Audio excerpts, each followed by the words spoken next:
இதெல்லாம் சமையல் பறக்குது எங்களுக்கு. என்ன சமைக்கிறீங்க? புளிக்குழம்புக்கு அப்பளம் செஞ்சுட்டு இருக்க. சாப்பாடு குக்கரில் வச்சாச்சு. பசி தாங்கலைங்க. காலையில் 5 மணிக்கெலாம் எழுந்திரிச்சு கிச்சனுக்குள்ள போட்டு உருட்டுன்னு உருட்டுறீங்க. மூடி வேகும். காட்டுங்க. அப்படியே 2 சிக்கன் துண்டு போட்டால் சிக்கன் குழம்பு தான் இது. பயங்கரமாக இருக்கே. அதில் அப்படியே 2 தக்காளி பழத்தை புளிஞ்சுட்டு புளிப்புக்கு போட்டுலாங்கிறீங்களா? காரம் மட்டும் தான் வச்சுருக்கீங்க. அதில் கேட்டேன். அது என்னென்ன இன்னும் வேகட்டும் ஃபஸ்ட்டு, அதுக்கப்புறம் முடிவு பண்ணிடலாம். தக்காளி எங்கே வச்சுருக்கீங்க? தக்காளி இருக்க வேண்டிய இடத்துல இருக்குது. என்னென்ன விதவிதமாக வாங்கி வச்சுருக்காங்க இங்கே பாருங்கள். மல்லித்தூள் இருக்கும், மல்லித்தூள் இருக்குது, பெப்பர் தூள் இருக்கும், மீன் மசாலா இருக்கு, மஞ்சள் தூள் இருக்குது, எல்லாமே இருக்குது. அது முட்டை அடிக்கிறது. இது தயிர் கடை, பருப்பு கடையிறது. தயிர் கடை. ஆமாம், பருப்பு கடைசல், தயிர் கடைசல். இது என்னங்க? அது இது பருப்பு. ஐய என்னது இது? கன்றதெல்லாம் எடுத்து திங்கிறீங்க வாயில்? பாசி பருப்பு. ஆமாம், அதை போய் திங்கிறீங்க. பாசி பருப்பு திங்கலாம். அப்படியா? ஏங்க, பாசி பருப்பே நைட்டே வறுத்து சாப்பிடலான்னு நினைச்சேன். ஆமாம், இது என்னது? அது பாதாம் மிஷின். பாதாம் மிஷினு, சியா சாஸு. எதுக்கு இதெல்லாம்? எல்லாம் குடிக்கிறதுக்கு தான். வேறு எதுக்கு வச்சுருப்போம்? பனிக்காலம் ஆரம்பிச்சிச்சுல, அதெல்லாம் சாப்பிடக்கூடாதுன்னு வச்சுருக்கோம். சால்ட் பாக்கெட்டே அடிக்க வச்சுருக்கீங்க. ஆமாம், எங்கள் வீட்டில் உப்பு குறைவு இல்லாமல் இருக்கும் எப்பயுமே.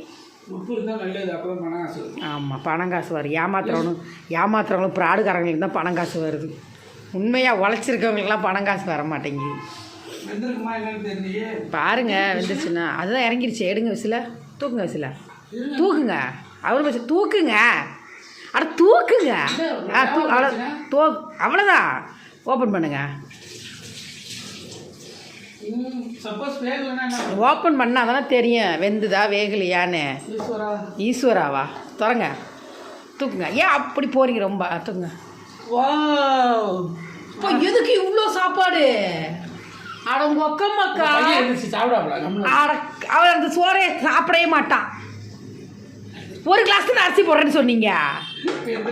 எதுல ஒரு கிளாஸ் போட்டா? எந்த கிளாஸில் ஒரு கிளாஸ்? அதை சொல்லும் முதல்ல.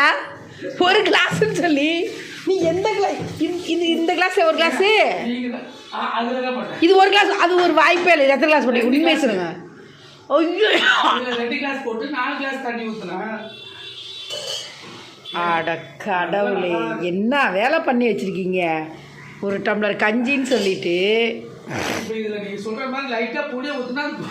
புளி குழம்பு, சிக்கன் குழம்பு, எல்லாமே சேர்த்தாச்சு. என்ன போங்க. ராம்ராஜ், குட்டி ராம்ராஜ் ஐயோ என்னென்ன திங்கிருத்தா? என்ன இது காரம் கிடையாதுங்க. உங்களுக்கு மிளகுத்தூள் அப்படி தெரியுது. வெறும் மிளகுத்தூள் தான் இது. அதில் ஏதோ ஒன்று கட் பண்ணால் முழுசாக கிடக்கு போலையே. ஐயோ, நான் கட் பண்ண வேலையை பாரு. கட் பண்ண போது தவற விட்டுட்டேன். கடவுளே, உப்பு இருக்கான்னு பார்த்துக்கிறேன். பாருங்க, இவ்வளோ செஞ்சு உப்பு இருக்கான்னு பார்த்தா தானே டேஸ்ட். கரெக்டாக இருக்கா? நக்கி பார்த்து ருசி சொல்கிறீங்க. நக்கி பரம்பரையா நீங்கள்? ஐயோ, முடிஞ்சு. இப்போ 2 முட்டையை அதில் உடச்சி ஊற்றினா முட்டை குழம்பு, சிக்கனை போட்டால் சிக்கன் குழம்பு, அப்படியே சாப்பிட்டா புளி குழம்பு. ஒரு புளியை வச்சு எத்தனை குழம்பு சொல்கிறீங்க? ஆமாங்க, இது அப்படி தான். நான் இப்போ எப்போ வீட்டில் வச்சாலும் சரி, சிக்கன் போட்டுருவோம். இல்லை முட்டையை அவிச்சு 4 குழந்தை போட்டால் அது முட்டை குழம்பு, 4 பீஸ் போட்டால் சிக்கன் குழம்பு. அதில் மீனை கூட போடலாம், மீன் குழம்பு ஆயிடும். அதுக்கு தகுந்த மாதிரி அந்த குழம்பு ரெடி பண்ணணும். ஆரம்பத்திலே வந்திருந்தா நான் சொல்லியிருப்பேன். இப்போ இடையில